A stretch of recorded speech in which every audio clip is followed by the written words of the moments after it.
So good to see you all. If you have a chance to join me live, that's wonderful. If you don't and you're watching this later, that's also wonderful.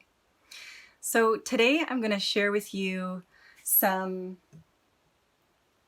that has been coming up in my life lately, and it's on the topic of routine. And if you live in the Northern Hemisphere and you've just come through summer, then, and if you have any kind of holidays in summer, if you have children and they have not had their regular routine, then probably you will also relate to this chat about routine. And there are many of you watching who very likely do have children, or maybe teachers and do or don't have children, who might be just about to go back into your fall routine. And that probably brings with it, for various reasons, some amount of anxiety, but also I wonder if it brings about some relief because of how helpful routine can be. And we'll talk a little bit about that today. I'm just going to have a sip of my hot water. It's getting cool here on the west coast of Canada.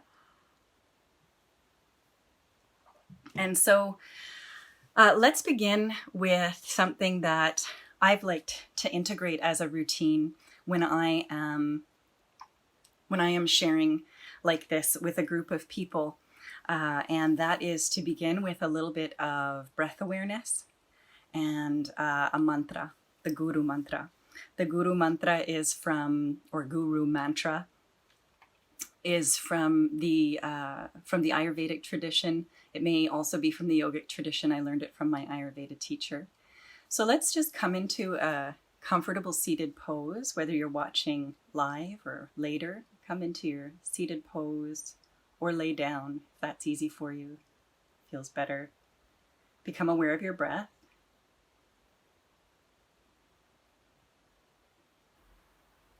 If there's a sigh as you settle in, let it out.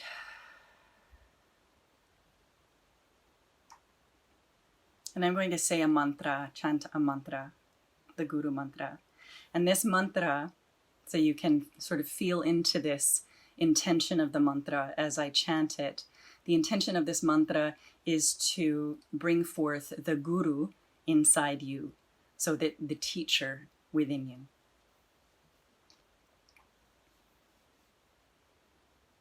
Noticing your breath, noticing the sounds around you, letting all of it be part of this coming into presence.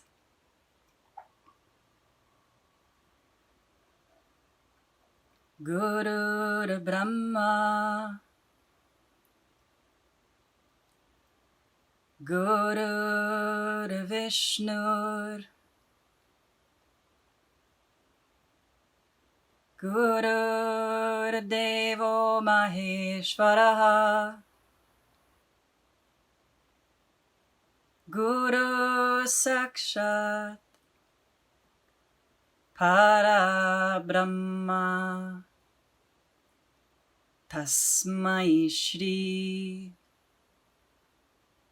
Gurave Namaha. Tasmai Shri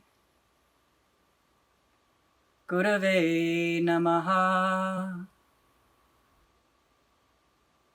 Tasmai Shri Gurave Namaha. Aware of your breath, aware of the emergence of the Guru within you.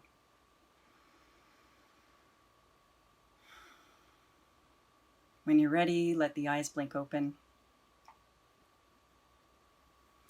So I really learned the value of routine, and that particular routine, when I was studying with my Ayurveda teacher, Dr. Vasant Lad. And we used to chant mantra at the beginning of each learning session. So we would come in the morning and we would chant mantra at the beginning of the session, and we would go away for lunch. When we came back, we would chant mantra to begin again, go away for dinner, come back after dinner, chant mantra. This in addition to chanting mantra before meals that we shared together. So chanting mantra, that's a an Ayurvedic tradition, a yogic tradition, but it's not so different from some of our own traditions. And it helped me to see how the routine of saying grace before a meal, it helped me to see how valuable that was. And when to give another example to sort of tie things in,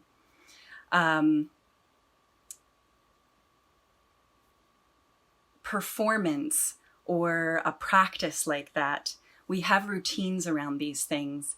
And when you think about it from a certain angle, you can I recognized quite easily and quickly that, oh wow, we're just marking the beginning of something, which is also by inference marking the end of something else. And by doing that, we're bringing our attention to what we're about to do. So whether it's saying grace, the routine of saying grace, or whether it's a routine of chanting mantra, or saying some kind of prayer that is meaningful to you before you eat a meal, or whether it's simply bringing your attention to the closure of one thing and the beginning of another. And that might look like bringing mindfulness, bringing a mindful moment, or committing to the routine of a mindful moment when you are picking up your kids at school, or when your children arrive home from school, if you are a parent, or when you arrive home. And so that's one little way that, and it's a slightly more unconventional way of thinking about DINACHARYA, the Ayurvedic routine, or routine in general. So today, because we have a short time, I'm just going to talk about a few of the most important aspects of routine in terms of what has worked for me and what I've learned from seeing clients and talking with clients in Ayurvedic consultations. And so, and also just talking with friends and loved ones and seeing what works for them.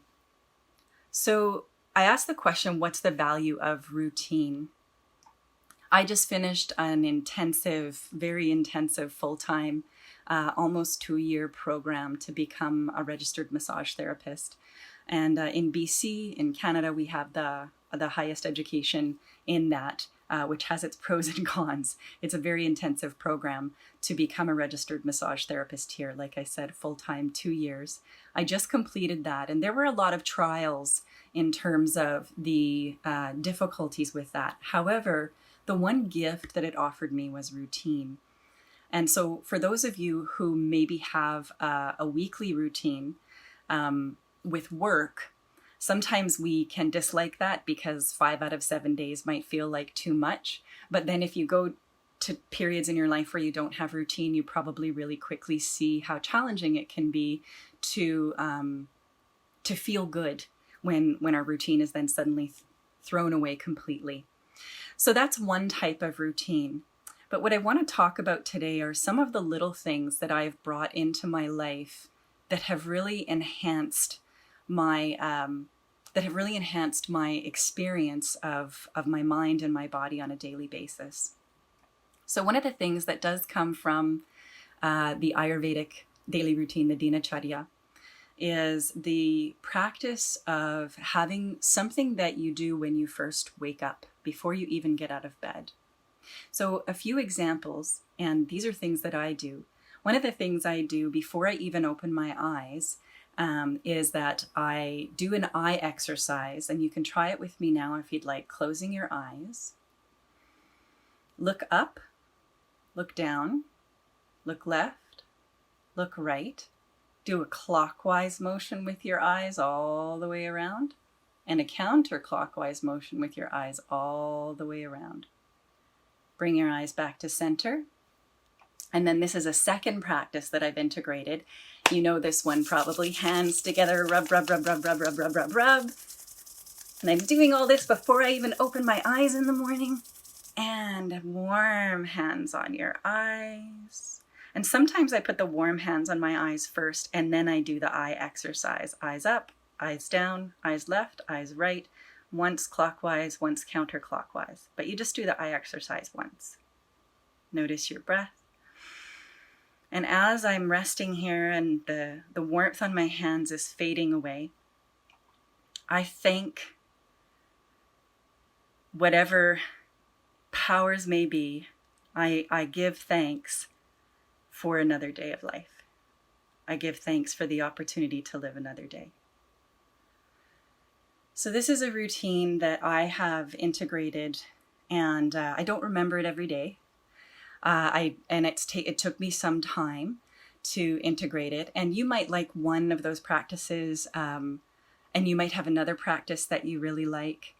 And so the idea is that whenever you wake up, maybe before you even open your eyes, you take some time to do something that brings awareness to your body, that brings awareness to your breath, and that gives gratitude for the fact that you woke up and you have another day to live. So for me, this has been an aspect of routine that has really enhanced the quality of my mind as I begin my day. So routine is important because Ayurveda has known this for many thousands of years, but now Western science has also told us the same, which is that we train our nervous system by our behavior. So whatever it is that we do, that tells our nervous system what to expect. So Ayurveda would love it if, especially types who are Vata type, or who have Vata aggravation, which on a globe experiencing a global pandemic is probably all of us, because Vata is hypermobile, which means irregular, which means changeable, which means not stable, and not static. And that's really the world that we've been living in, is one that for the last year and a half has been changing and changing and changing. And all the uncertainty and all the change means that we need routines, things that we can count on, things that help us feel grounded more than ever. So that's easily said and not easily done. No matter your constitution, there are some things that are challenging. It might be easy to go to work every day or to take your kids to school every day because someone's expecting you to. But what if you have periods of your day where you're just in a sort of free fall and can do whatever you want? So that's what we're talking about a little bit today. So it doesn't have to be big things that we integrate for routine. It can be little things like the waking up routine that I just shared with you. And another thing that you might do, and mornings and bedtime seem to be the most valuable time. Not the only time, but obviously routine any time of day is great. But for a lot of people, mornings can be very difficult. And then for many other people, bedtime is sometimes it's a time of anxiety, because if you have difficulty getting to sleep or difficulty staying asleep, then it can be a time that while one looks forward to it, one may also have some apprehension or some fear. So let's talk about a few other things that might work to bring into your morning. Now, in the Ayurvedic daily routine, the DINACHARYA, it has like different times to wake up for different constitutions and different types of exercise for different constitutions and all the things that you should do in the order that you should do them before you even have breakfast and what your breakfast should be. And so we can go to that extreme at some point if that's attractive to us, if we really want to be in that kind of a very strong container. But what I'm sharing today is small things, simple suggestions that might be attractive to you that you can bring into your day so that you can find, if it seems overwhelming to think about bringing more routine into certain parts of your day and certain parts of your life, hopefully you'll find something that appeals to you. So we have the routine before getting out of bed, and if it appeals to you, some people don't think of this, some people do it already and love it, you can do some stretching in bed. You can do some yoga in bed. You can hug your knees and rock side to side. Now this is, granted you need enough room to do that. You can take the knees wide apart and then drop them to one side. You can do a twist. You can get up on your knees and do a child's pose.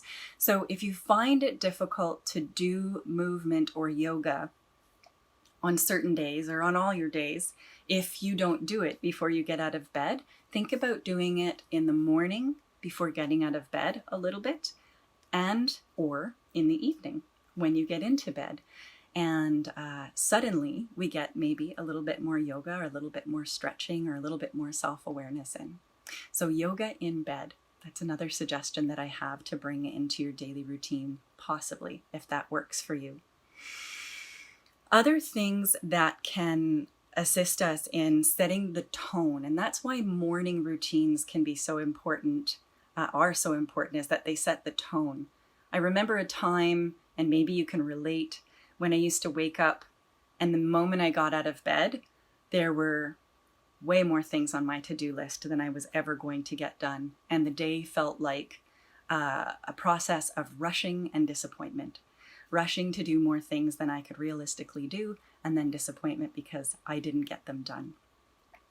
So what I discovered was that different things have worked at different times. Beginning my day with even 10 minutes of meditation, and that might be, rather than traditional meditation, that might be sitting and noticing my breath.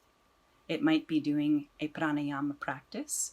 And some days I'm not quite, I feel like there's lots of stuff in there, and it's just going to be churning and churning if I try to meditate right away. So sometimes instead I pick up a journal and I write that stuff, get it out of my head. And then I put the journal aside and I close my eyes and I observe my breath. It can be really helpful to have, in times when that turning is there, it can be really helpful, of course, to use a meditation guide. So a video or a podcast or something like that, an app.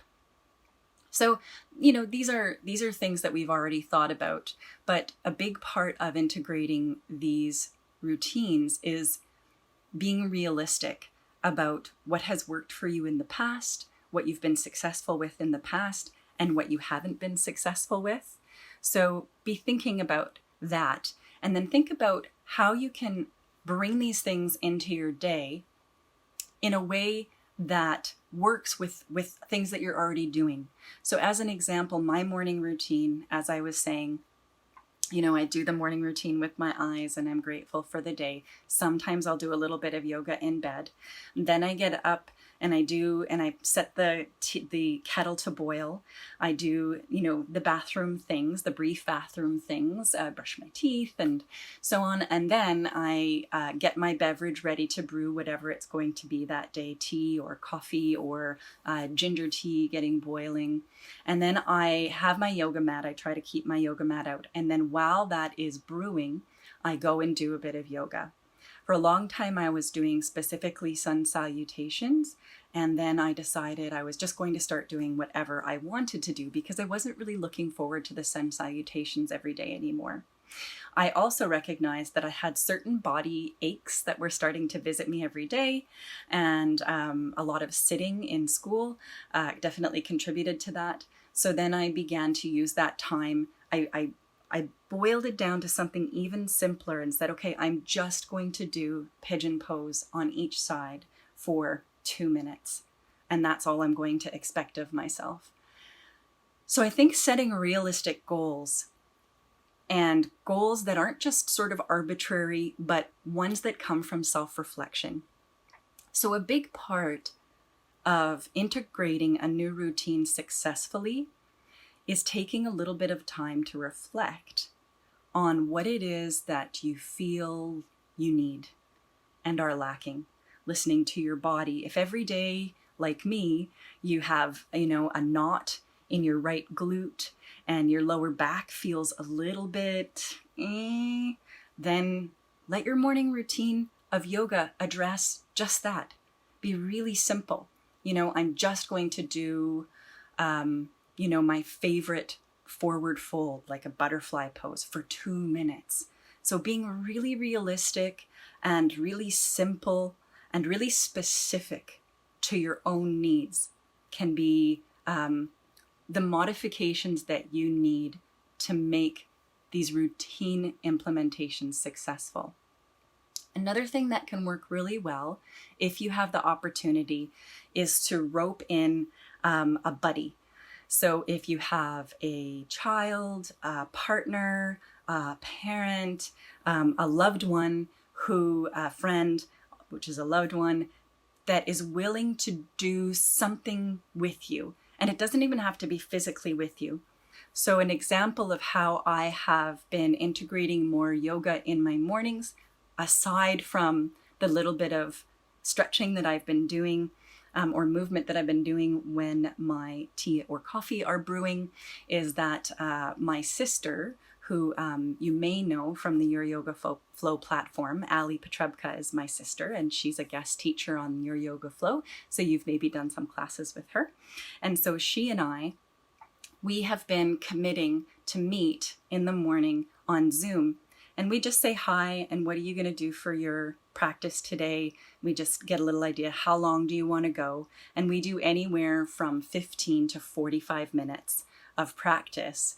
And then we don't even do it together. We just put ourselves on mute, put on our favorite music, or do it in silence, or put on our favorite yoga practice teacher, or something like that. Or we both practice with ourselves sometimes, either intuitively or by using our own videos. And having a buddy and making that commitment can be really, really helpful as well. And it can be as simple as, like I said, just, connecting on Zoom or on another platform, and maybe you don't even do the practice together. Then we get together after our practice, we say how it was. If we have time, we chat a little. And if we don't have time, we just say, okay, great, see you next time, and we go about our day. And that doesn't happen every day, but it happens a few times a week when we're able to do it. So a routine, let's not put the pressure on ourselves to make a routine something that has to happen every day or on certain days always. Let's take the pressure right off it, and just maybe that's what will be really helpful, if we can just say, I'm just going to integrate this as often as I can, and again, reflect on what your real needs are, reflect on what has worked for you in the past and what hasn't, so that you can set realistic goals and set yourself up for success. Another way to set yourself up for success is, for most people, it's very difficult to try to integrate more than, I would say, 2 new practices at a time. In Ayurveda, when I do a consultation, for example, I'll usually not give more than 3 main practices to integrate over a 3-month period, or at least there will be 3 that should be, integrated first. And then once those have been integrated, there will be 3 more to work on after that, or maybe there's only 1 or 2 more to work on after that. So let's set ourselves up for success by reflecting on our real needs and being realistic about what we can do and what has worked for us in the past. So more suggestions. One of the things that I've done for a very long time, because I'm a morning person and you may not be, so this might be something that you integrate somewhere else somehow. But I get up 2 hours before I have to go to school, go to work, start work, do anything that requires a commitment to activities that involve more than just me, or activities that involve commitments to others.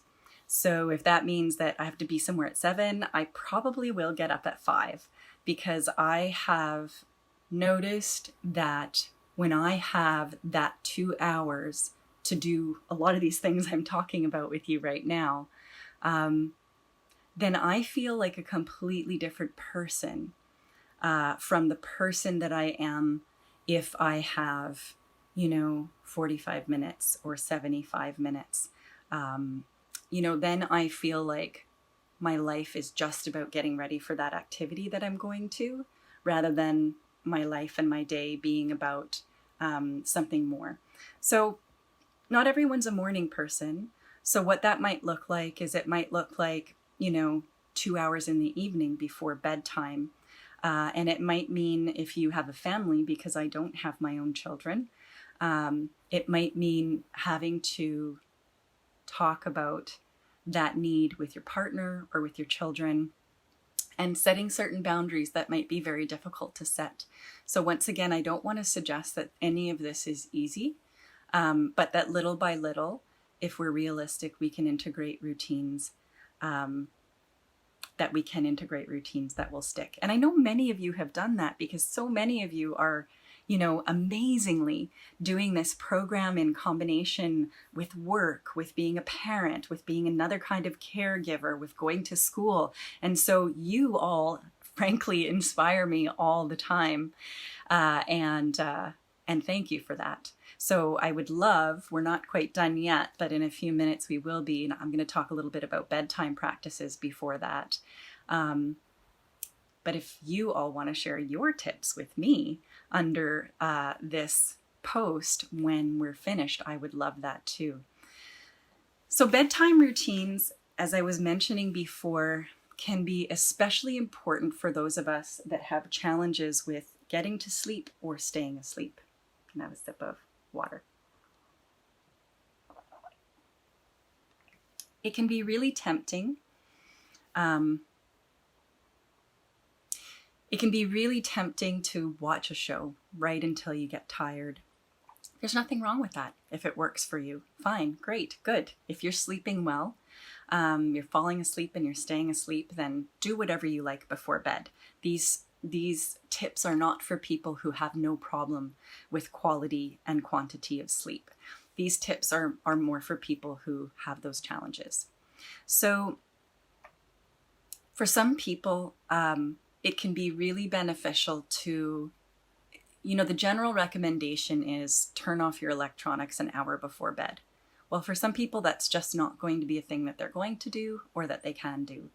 So a few things that you can do that don't require you to completely turn off your electronics would be get a blue light filter for your phone or for your computer or for the monitor that you're watching things on, so that your brain is not getting daylight stimulation close to bedtime. So that is something that once you do it, you say, wow, this is simple, and I can't believe that I didn't do it sooner. Another suggestion in terms of routine to help for better sleep is to, if you do choose to watch something until bedtime, choose something that supports peace of mind and supports a calm mind. So try not to do any learning that feels stressful, but especially try not to watch anything that is in any way distressing or stimulating, because that is going to disturb the quality and quantity of your sleep. So what do you choose to watch and the screen that you're watching it on are both things that you can change if you do tend to watch things till bedtime and you're not going to stop doing that, but you are finding that the quality and quantity of your sleep could be improved. Then try those things. I had an experience last night. I've just finished a good book. It took me a long time to finish it because I don't read a lot of extra. I didn't read a lot of extra when I was going to school because there was already so much to do. But I just finished a good book not long ago and I don't have another good one. So I found myself winding down for the evening last night, and I really didn't want to look at a screen because I'm studying right now for my provincial board exams. And I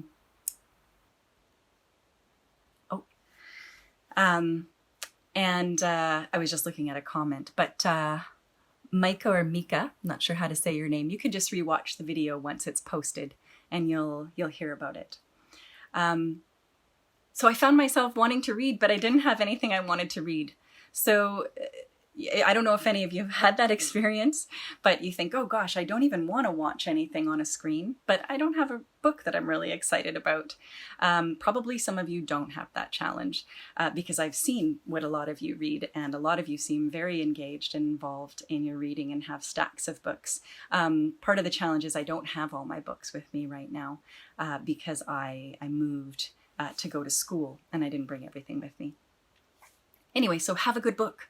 That's the suggestion. Have something, if you don't already have something, have a good book that's an option so that if you don't want to look at a screen, you have something else you can do. A book of poetry, which I do have, my favorite poet Rumi. I have that, and having that close by and choosing that whenever you feel compelled, or even doing it as an experiment, choosing to read something calming, something beautiful, something spiritual, choosing to try that and seeing how the quality and quantity of your sleep are changed is another thing that you can try. So sometimes one of the biggest challenges is just remembering, and this will be my last little tip here, we'll just maybe go 1 minute over, remembering to do the things that I want to do, that I want to integrate into my routine. So I've started writing sticky notes and sticking them all over the house in the appropriate places where I'll see them. So, maybe it just says pigeon pose because that's something that you remember that you want to do because your hips have been feeling tight and you just haven't been doing it enough. Or, maybe you put by your coffee or your tea machine, do yoga now. And you're like, oh, right. I'm going to do yoga while my tea is brewing or while my coffee's brewing.